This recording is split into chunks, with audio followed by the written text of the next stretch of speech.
Olá, caros alunos do curso de Romanos. Na aula anterior, nós estudamos a introdução que Paulo faz de si mesmo e do evangelho que ele anuncia. Que evangelho é esse? Que boa notícia é essa a respeito de Jesus, que é filho de Davi, portanto o Messias prometido no Antigo Testamento, e também é filho de Deus. Ou seja, isso se prova por sua própria ressurreição dos mortos. Agora, ainda olhando o conteúdo desse evangelho que Paulo anuncia, hoje eu quero trabalhar com vocês a questão de quem é que ouve, quem é que recebe, quem é o destinatário desta boa notícia. No capítulo 1, versículo 16 e no versículo 17, Paulo tem um texto fundamental para começarmos nossas reflexões. Pois não me envergonho do evangelho, porque é o poder de Deus para a salvação de todo aquele que crê, primeiro do judeu e também do grego. Visto que a justiça de Deus se revela no evangelho de fé em fé, como está escrito, o justo viverá por fé. Ele cita o profeta Abacuque.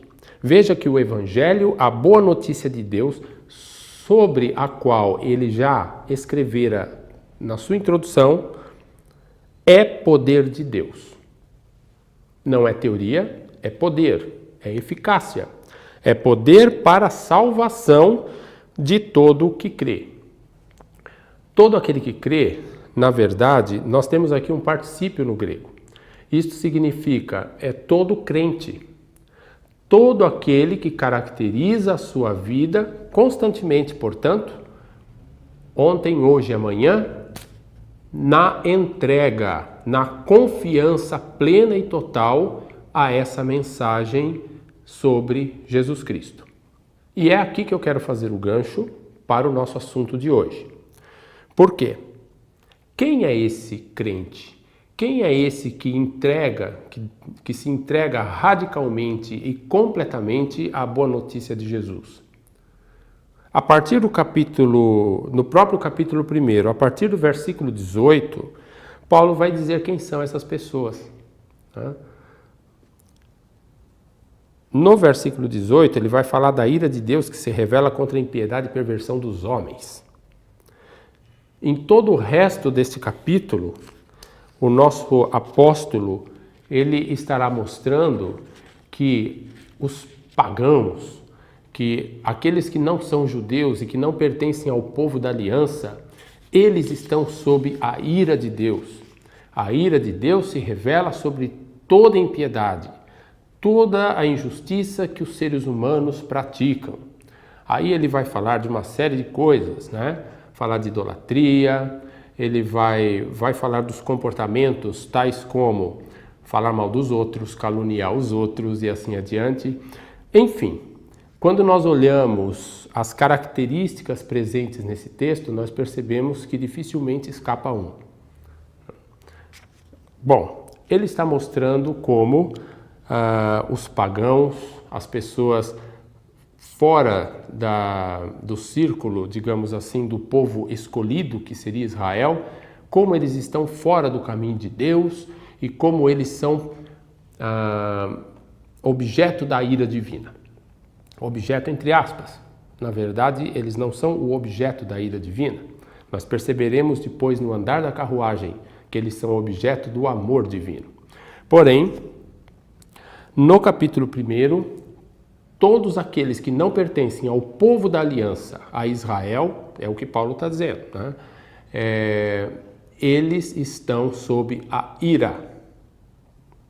Agora, no capítulo 2, Paulo está nos dizendo: por isso és indesculpável, ó homem, quando julgas quem quer que sejas, porque no que julgas a outro, a ti mesmo te condenas. Isto é importante e fundamental. Bom, poderíamos interpretar o texto como uma referência aos judeus ou poderíamos interpretar o texto como uma referência aos moralistas.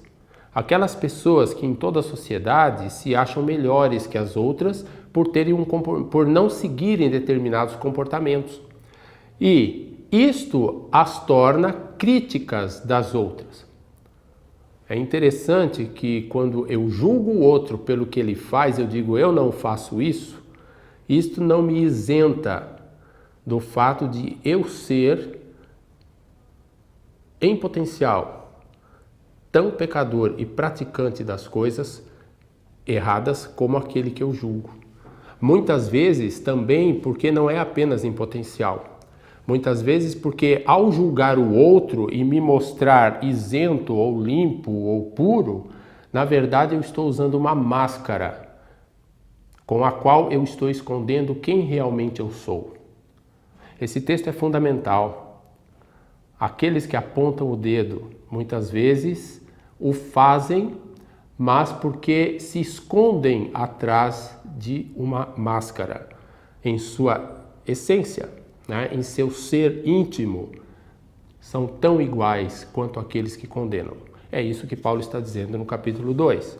Portanto, se a ira de Deus ela é derramada, digamos assim, ela vem do céu, essa imagem é muito forte, sobre todos os que praticam a iniquidade, também sobre todos os que acusam os outros de praticarem iniquidade, sendo que por trás da máscara são tão iguais àqueles que condenam. Bom, tudo bem. Agora nós dizemos, sobra o povo escolhido, sobra o povo de Israel. E é aí que entramos no capítulo 2, no versículo 17.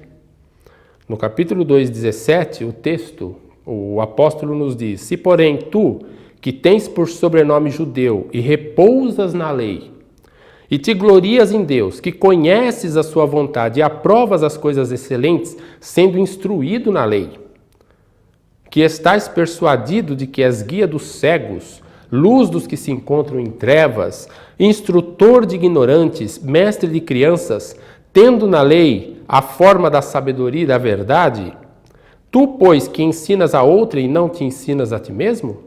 Tu que pregas que não se deve furtar, furtas? Dizes que não se deve cometer adultério e os cometes?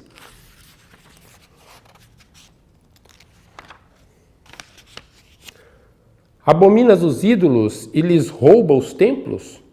Tu que te glorias na lei, desonras a lei pela transgressão da lei? Pois, como está escrito, o nome de Deus é blasfemado entre os gentios por vossa causa. A partir desse trecho, indo pelo capítulo 3, o apóstolo quer mostrar que nem o povo escolhido, nem Israel escapa. Todos são pecadores.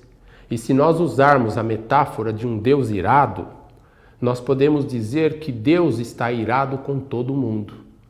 Não é porque a pessoa pertence a uma classe de gente ética e moralista que essa pessoa se livrará da ira divina. E também não é porque pertence ao povo de Israel que escapará à ira divina. Paulo, ele é magistral quando ele aponta essa realidade do ser humano. Não importa quem somos, de onde somos, não importa a que nação pertencemos, nós somos seres humanos, nós somos limitados, nós somos pecadores. E se de alguma maneira nós obtemos um bom resultado no final, não é por nossos próprios méritos e esforços.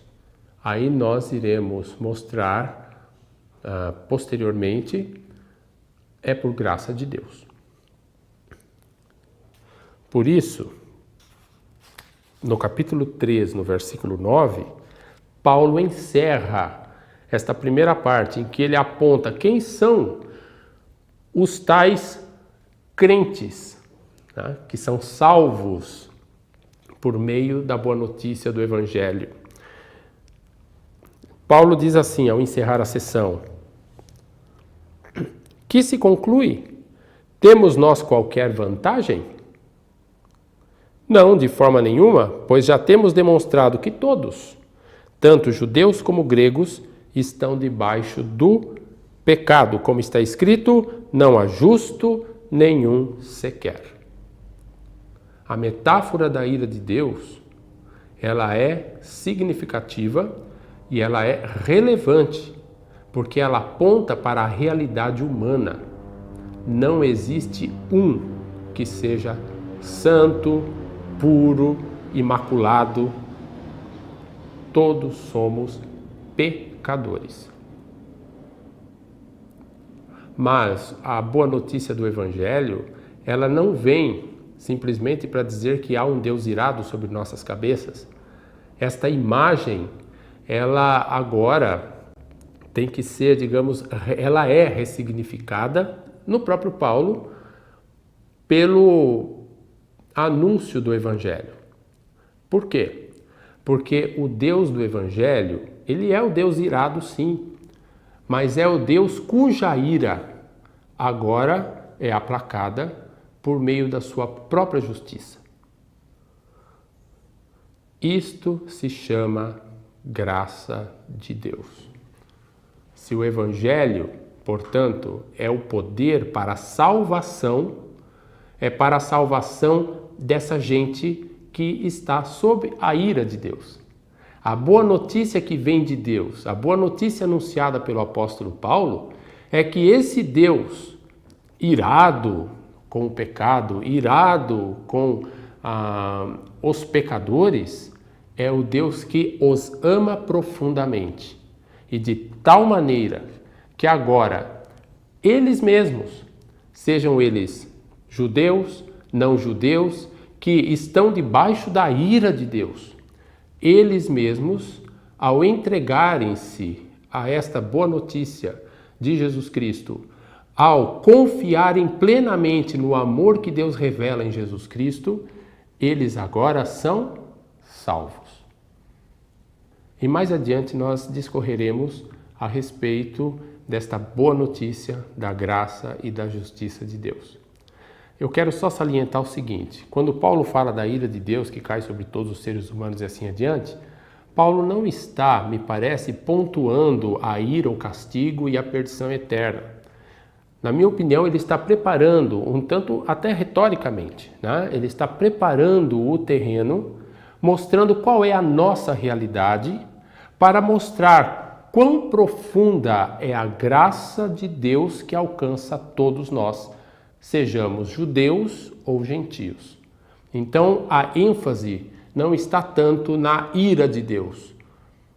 A ênfase, ela, passando pelo tema da ira, repousa na graça e no amor que nos tira da ira e nos resgata. E outro ponto interessante desta lição é que, ao nos igualar, ele mostra que não existem os melhores. A sociedade, o mundo, procura classificar as pessoas entre os que são bons e os que não são, né? No Brasil, colônia, por exemplo, havia o conceito de homens bons. Né? Quer dizer, são aquelas pessoas que tinham determinado status social, pertenciam às elites, eram os homens bons. Paulo diz isso é bobagem. Não existem homens bons. Não existem classificações de melhor, de puro, de imaculado, de irrepreensível e de pecador e reles mortal. Não. Todos nós nos igualamos. E há um Deus sobre as nossas cabeças. Portanto, isto também deve nos motivar a olhar o outro, não de cima para baixo. Se nós o fazemos assim, nós simplesmente nos iludimos. Nós queremos ser o que não somos, de fato. Porque quando Paulo diz que todos somos pecadores, esta lição é maravilhosa, porque ela nos faz tratar o outro como um igual. Não importa a minha classificação na sociedade, sou igual ao outro, pecador como o outro, e alvo da graça e do amor de Deus como o outro. Bons estudos para você e até a próxima.